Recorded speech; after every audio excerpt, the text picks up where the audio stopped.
Semifinal do Mundial de Clubes, meu amigo. A gente está de volta a Nova York para mais um pré-jogo super especial. O Fluminense enfrenta o Chelsea. Isso é muito maluco. O último que eu gravei aqui em Nova York, eu tava falando que o Fluminense enfrentava o Ulsan, eu já tava achando maravilhoso. Que a gente estava indo para possivelmente mais um jogo de Libertadores, de Mundial de Clubes, mas com clima de Libertadores. E a gente vai para mais um jogo agora, só que dessa vez é semifinal, meu amigo. Dessa vez não é só clima, não é só felicidade, não. Dessa vez a gente está falando de futebol, a gente está falando de competição, a gente está falando de Fluminense na semifinal da Copa do Mundo de Clubes. Deixa o like, se inscreve aqui embaixo e vamos embora para a gente poder falar desse jogo. Cara, vamos lá, tá? Não tem como a gente abrir aqui sem falar as informações básicas de sempre. O jogo é às 4 da tarde no horário de Brasília, transmissão da Globo, Sport TV, Cazé TV. Você sabe, dá pra assistir ainda da Zon, dá pra assistir em tudo quanto é lugar. Nossa transmissão abre a partir de meio-dia no horário de Brasília, 11 horas da manhã no horário aqui de Nova York. E a gente vai estar ao vivo lá de volta do estádio, o melhor pré-jogo de todos, 4 horas, do lado de fora, no meio da torcida. Aquele pré-jogo que só Tricolor consegue fazer e a gente faz, beleza? Então vem com a gente. Cara, vamos lá, tá? Não tem como a gente abrir aqui, agora se efetivamente sem falar, que a gente está vivendo uma coisa que a gente não imaginava viver. A gente está vivendo... muita gente está falando que a gente está a 2 passos do paraíso. A 2 vitórias ou 2 resultados positivos, que pode até ser nos pênaltis, de ser campeão mundial. Para alguns, a gente já está a 2 passos dentro do paraíso. Porque muita gente esperava que a gente caísse contra a equipe da Internacional. E aí, meu amigo, quando eu falo esse tipo de coisa, eu falo para poder reforçar o tamanho do feito que a gente está fazendo. A gente já avançou 2 casas, além do que esperavam que a gente avançasse. O que mais podem esperar da gente? Eu não sei, acho que nem o próprio Fluminense sabe. E o Fluminense vai assim contra o Chelsea. Da outra vez, eu vim bater aqui no pré-jogo várias vezes, falando, olha, nós estamos falando de um time bom do Fluminense. Vamos parar de menosprezar o Fluminense falando que o Al Hilal é muito melhor do que a gente. Tem jogo e no final das contas teve jogo. O Fluminense jogou a Vera contra a equipe do Al Hilal e quase que toma um empate. Porque tinha jogo, porque o time dos caras era forte mesmo. Mas a gente saiu vitorioso. O famoso plus a mais foi o diferencial pra gente, como eu tinha falado no pré-jogo. O jogo de hoje para vencer não é o igual para igual, não é o partir para cima, a gente não é melhor do que o Chelsea. Isso é um fato. Nosso time não é melhor do que o deles diretamente. Mas graças a Deus, a gente torce para time de futebol. Se a gente torcesse para time de basquete, time de vôlei, futebol americano, time de beisebol, provavelmente eu estaria aqui falando de um jogo onde a gente ia entrar para fazer figuração. Mas não é porque é futebol. E futebol a gente tem total condição, tá? Totais condições de passar hoje. O que o Fluminense fez até agora no Mundial, e o Mundial é um recorte exato, é impressionante. O Fluminense só tá ao lado do Real Madrid como time invicto. O Fluminense hoje é um time que chega perante ao Chelsea sem dever muita coisa, sem estar desesperado, meu Deus, a gente vai enfrentar... Não, não é. Eles estão olhando pra gente também com um pouquinho de desconfiança. Será que esse Fluminense é isso tudo mesmo? Será que esse Fluminense vai... É isso. Hoje a gente vai entrar em campo para jogar a Champions League. Do outro lado tá Real Madrid, do outro lado tá Paris Saint-Germain. A gente só pode enfrentar esse time na final. A gente tem que olhar pro Chelsea. E diante do Chelsea, meu amigo, óbvio, não é o Chelsea da primeira rodada lá, jogando a segunda rodada, jogando com o Flamengo, com os Perrance, voltando depois de um tempão parado, numa devagareza danada, uma vagareza danada. Não. Mas também não é um time de outro mundo, é um time que tem suas falhas, é um time jovem, é um time que tem os seus problemas ali em relação à parte mental até mesmo dentro dos jogos e que a gente tem plenas condições. O que a gente está vivendo aqui, gente, já é histórico. O que o Fluminense está fazendo nesse Mundial já é histórico. O Fluminense está na capa de todos os jornais esportivos do mundo, e alguns nem são esportivos. O Fluminense está parando Nova York. Está chamando atenção. Tamo junto. E o Fluminense está pelas ruas do mundo. E isso é maneiro pra cacete. Isso é uma coisa que a gente não esperava viver. Esse Mundial e esse time do Fluminense, que eu vou falar aí agora na parte do bola e campo, o Fluminense já era conhecido. O Fluminense agora é conhecido e estudado. Mas o jogo acontece no campo. E aí agora é com o Gabriel dos Estúdios, que vai falar sobre a parte do bola em campo. Vamos de parte de bola em campo aqui no pré-jogo do Raiz Tricolor, e essas daí são as prováveis escalações, tá? Obviamente pode mudar alguma coisa, principalmente no Chelsea, né? Um time que também está enfrentando ali algumas dificuldades.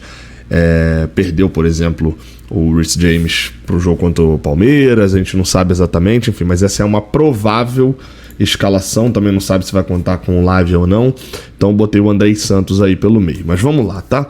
Escalação provável primeiro do Fluminense. As informações que a gente tem dão conta de que Fábio começará jogando com 3 zagueiros à sua frente: Ignacio, Thiago Silva e René. René é zagueiro? Pelo que se dá de informação, sim, René deve ser lateral esquerdo, jogando bem mais recuado como zagueiro, tendo o Gabriel Fuentes um pouco mais à frente. O Gabriel Fuentes vai ser um atacante, o René um lateral? Acho pouco provável. Acho que a gente vai ver por várias vezes o René um pouquinho para trás e o Fuentes jogando quase que como um ala. É o Fluminense sabendo que o Chelsea é favorito para o jogo e que, né, enfim, vai precisar exercer a sua parte de marcação também dentro desse jogo. Aí na lateral direita há uma dúvida: o Samuel Xavier vai se recuperar a tempo? Tá com uma fadiga muscular, pode ser que não aguente jogar nem 45 minutos, e aí se você escala um cara desse titular, você tá praticamente cravando que você vai fazer uma substituição no primeiro tempo. Então, dependendo do jogador e do jogo, é melhor, né, guardar para ter uma opção para o segundo tempo. Então, na lateral direita tem essa dúvida aí na ala direita. Mantendo o esquema de 3 zagueiros, o Renato também mantém o esquema de 3 volantes. Bernal, Martinelli está suspenso. Lembrando, o René está jogando de zagueiro porque o Freitas está suspenso. Tá? São 2 jogadores que tomaram um segundo amarelo, e lembrando que para esse jogo os amarelos estão completamente zerados. Então, se alguém tomar amarelo aí e o Fluminense for para a final, só fica de fora do jogo decisivo se tomar vermelho, tá? Sem Martinelli, ele volta com o Hércules titular. O Hércules entrou em 2 jogos e fez gol.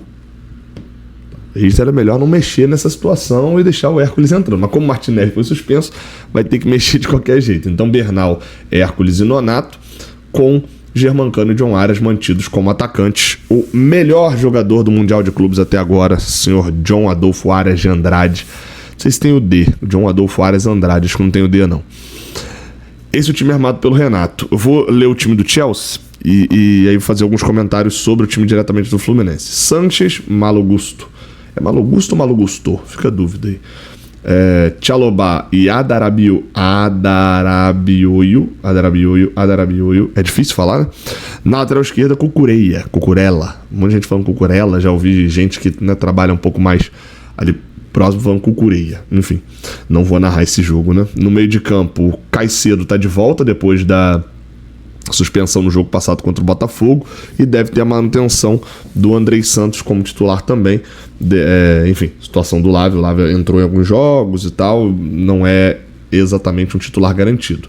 Enzo Fernandes, Cole Palmer e Pedro Neto pelas pontas, e aí pode ser que essas pontas sejam invertidas, né? Ele bote o Cole Palmer do lado esquerdo, camisa 10 do time, autor do primeiro gol do jogo contra o Palmeiras, vindo da direita para dentro, inclusive, um pouquinho mais centralizado, mas fazendo isso, pode ser que ele inverta os pontos. E o atacante centroavante, com a suspensão do Delap, não sei como é que se pronuncia exatamente também a do centroavante do Chelsea, ele tem 2 opções. Em Cucu, tem 3, mas o Jackson nem está sendo muito especulado, não. E ou o João Pedro, se tiver condição física. O João Pedro jogou quase 45 minutos contra o Palmeiras, está treinando, enfim, então pode ser que seja uma opção. Bola, a gente sabe que o João Pedro tem pra cacete, né? Agora, se isso vai se transformar contra a gente, é uma outra história. O que o Chelsea fez contra o Palmeiras, tá? Em determinado momento, os atacantes do Chelsea vinham buscar muito a bola. Mas não vinham buscar só a bola, eles vinham tabelar e correr. E começaram a ganhar o meio de campo de um Palmeiras que afundou muito a sua linha e pouco conseguia disputar no meio de campo. O Fluminense vai ter 3 volantes, né? Bernal, Hércules e Nonato, mas não pode ficar abaixando a linha, colocando sua linha lá dentro da área e sendo bombardeado. Por quê? Porque o Chelsea tem muita qualidade. O Chelsea vai ter bons finalizadores dentro desse jogo, inclusive o João Pedro, mesmo se não jogar. Você tem ali um centroavante, em Cucu, por exemplo, esse ano, nessa temporada fez 15 gols. Isso é um bom número para um centroavante. Não é um ótimo número, mas enfim, para um cara que disputa a posição, um cara que 15 gols é um bom número, sim. E isso eu tô falando de não levar gol. E eu acho que hoje realmente é o dia onde o Fluminense Eu diria que este jogo é onde o Fluminense é menos favorito. Gabriel, mas o time do Chelsea é melhor do que o time da Inter de Milão. Aliás, é pior do que o time da Inter de Milão. Então o Fluminense seria mais favorito contra o Chelsea do que foi contra a Inter. Mas eu acho que tinha um quê das oitavas de final. O jogo de hoje, obviamente, quando você entra na semifinal, você entra olhando para os dois times, né, de uma maneira muito parecida, porque os dois tiveram méritos para chegar até ali e eu não tiro nenhum mérito. Mas o que eu vi do Chelsea no Mundial, quando esteve num nível mais alto, e aqui eu digo, principalmente o primeiro tempo contra o Benfica, mas a prorrogação contra os portugueses e o jogo contra o Palmeiras em determinados momentos ali, boa parte, na verdade, do jogo, é um Chelsea bem diferente do Chelsea que perde para o Flamengo. Bem, no caso da Inter de Milão, eu praticamente não vi em momento nenhum dos 4 jogos uma Inter de Milão que me desse medo. Não que eu tenha visto o Chelsea, me deu medo e tal, mas assim, eu vi um Chelsea num nível que a gente vai ter que dar tudo para poder atingir. E taticamente falando, a minha maior preocupação está nesse meio de campo. Tem a questão do Samuel Xavier com o Guga, eu vou deixar aqui o Samuel. O meu medo é, se eles puxam o João Pedro para tabelar e o Germancano saiu na marcação junto com o John Ares e com o Nonato, e eles ganham esse meio de campo aqui nesse combate, ficando o Nonato contra 4 aqui, e a gente com a bunda colada na parede, qualidade para tabelar, qualidade para poder desvirtuar a marcação eles têm. Então, acho que o Fluminense precisa se preocupar. Não é um jogo, e o Renato não tem essa preocupação, que o Fluminense precisa, não, mas a gente vai parecer que tá só se defendendo, vai parecer que tá sendo covarde. Não, é um jogo pro Fluminense ser estrategista e tentar vencer. É um time que gasta muito dinheiro, é um time que trouxe grandes jogadores no sentido de promessas, né? Boa parte desses jogadores aí são promessas pro futuro. E é um time que está na semifinal. Está na semifinal num caminho um pouco mais tranquilo do que o nosso, né? Também passou em segundo do grupo. Já perdeu um jogo. Então tem esperança, né? Mas falando taticamente num olhar do que eu vi de bola também em relação a esse jogo, a Copa do Mundo, eu acho que a Copa do Mundo tem um quê disso de uma aura própria. O Chelsea jogou mais bola do que tinha jogado a Inter de Milão, que seria o páreo ali pra gente enfrentar. Mas tem jogo, tem muito jogo no caso de Fluminense e Chelsea. Obviamente o favoritismo tá do lado de lá. Preciso dar um recadinho aqui da KTO. Se você pode ir lá no site da KTO, o link vai estar aqui embaixo no primeiro comentário fixado. Aproveita, vai lá e se for apostar, lembra com responsabilidade para maior de 18 anos, tudo aquilo que a gente sempre repete aqui. Lembrando sempre que o Odão tá sempre legal, tá? Dá uma olhada lá no Odão, porque tem coisa boa. John Arias fazer gol, dar assistência. A odd do Fluminense obviamente não é favorito, mas enfim, tem jogo, como eu já falei aqui. A arbitragem da partida também será feita por um árbitro de primeira classe, árbitro que apitou a última Euro. Então isso obviamente coloca o nível do jogo um pouco mais alto. Vamos ficar de olho sempre, claro, VAR, equipe europeia, né? A gente nunca sabe o que vai encontrar. Beleza? Deixa o like, se inscreve aqui no Raiz Tricolor, mais uma vez produzindo pré-jogo aqui da rua, tentando fazer aqui um conteúdo diferente para você que tá aí poder acompanhar como tá o clima daqui. Se Deus quiser, é o penúltimo pré-jogo do Mundial de Clubes, lembrando que não tem decisão em terceiro lugar, tá? Então é o penúltimo, que vai ter mais um pré-jogo na final. Tamo junto, até a próxima, valeu!